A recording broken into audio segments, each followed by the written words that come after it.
Hello friends, welcome to motivated student. दोस्तों, जैसा कि हम जानते हैं कि आज 14 नवंबर को देश के पहले प्रधानमंत्री पंडित जवाहरलाल नेहरू जी का जन्म दिवस है और इसी दिन को हम बाल दिवस के रूप में मनाते हैं। उनका जन्म 14 नवंबर 1889 को हुआ था। पंडित जवाहरलाल नेहरू जी को बच्चों से बहुत प्यार था और बच्चे भी उन्हें बहुत प्यार करते थे। इसलिए नेहरू जी को बच्चे प्यार से चाचा नेहरू कहकर बुलाते थे। इसलिए भारत में नेहरू जी के जन्मदिन को बाल दिवस के रूप में चुना गया।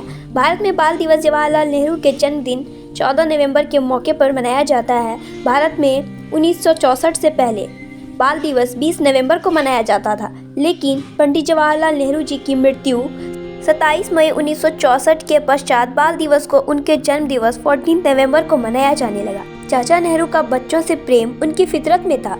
बच्चों को वे गुलाब के फूल के पंखुड़ियों की तरह कोमल मानते थे। वे चाहते थे कि बच्चे हमेशा उनके आसपास रहें, ठीक उसी तरह जैसे उनकी शेरवानी पर गुलाब का फूल हमेशा रहता था। वह बच्चों को देश का भविष्य मानते थे। वह कहते थे बच्चों के विकास से ही देश का विकास होगा।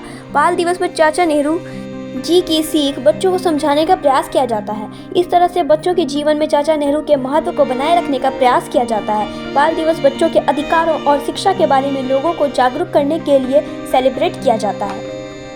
कई देशों में बाल दिवस 1 जून को मनाया जाता है। वहीं अंतर्राष्ट्रीय स्तर पर बाल दिवस 20 नवंबर को मनाया जाता है। चाचा नेहरू ने भारत की आज़ादी के बाद बच्चों की शिक्षा, प्रगति और कल्याण के लिए बहुत काम किया। उन्होंने कई शैक्षिक संस्थानों जैसे भारतीय प्रौद्योगिकी संस्थान, अखिल भारतीय आयुर्विज्ञान संस्थान और भारतीय प्रबंधन संस्था की स्थापना की थी।